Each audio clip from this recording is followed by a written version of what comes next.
9 जुलाई की एक डेडलाइन है भारत और अमेरिका के बीच में ट्रेड डील को लेकर के, लेकिन अमेरिका पीछे हटने को तैयार नहीं है और डोनाल्ड ट्रंप जो अभी तक अलग अलग मौकों पर करीब 17-18 बार बोल चुके हैं कि मैंने भारत और पाकिस्तान के बीच में समझौता कराया, सीज फायर कराया और उसके बीच में एक बड़ी कड़ी थी व्यापार को लेकर के। अमेरिका अपनी प्रोडक्ट्स वो भारत में बेचना चाह रहा है और अभी तक तो अमेरिका के कितने सारे प्रोडक्ट बाजार में हम देखते थे, लेकिन अब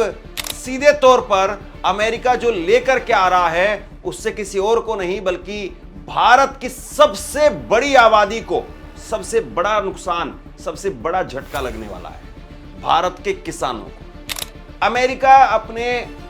जीएम यानी जेनेटिकल मॉडिफाई फूड्स को यहां पर बेचने जा रहा है, जो अमेरिका भारत में लाकर के बेचेगा और उससे भारत के किसानों का कैसे बहुत बड़ा नुकसान होने वाला है। भारत में अमेरिका 2 बड़े प्रोडक्ट मक्का और सोयाबीन वो अपनी तरफ से मॉडिफाई किए हुए, जेनेटिकल मॉडिफाई किए हुए मक्का और सोयाबीन भारत में लाकर के बेचने वाला है और अभी तक इसको लेकर के भारत की तरफ से लगातार रस्साकसी चल रही है। भारत की सरकार इसकी अनुमति नहीं देना चाहती है। भारत की सरकार ने अभी तक इसको लेकर के कोई अनुमति दी भी नहीं है, लेकिन अगर अनुमति नहीं दी तो हो सकता है कि फिर डोनाल्ड ट्रंप जो ट्रेड डील भारत के साथ में करने वाले थे, जिसके जरिए कहा गया था कि हम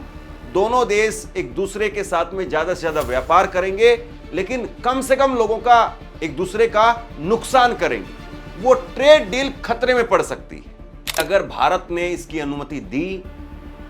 तो फिर किसानों को कितना बड़ा नुकसान होगा और क्या वाकई किसानों का एक बड़ा आंदोलन फिर से खड़ा होगा, और अगर अनुमति नहीं दी तो फिर उसके बाद में अमेरिका क्या करेगा, डोनाल्ड ट्रंप क्या करेंगे। और फिर इस बात को लेकर के भी सवाल उठेंगे कि प्रधानमंत्री नरेंद्र मोदी ने डोनाल्ड ट्रंप के बार बार दिए गए स्टेटमेंट्स पर चुप्पी साध करके रखी तो उसका फायदा क्या हुआ।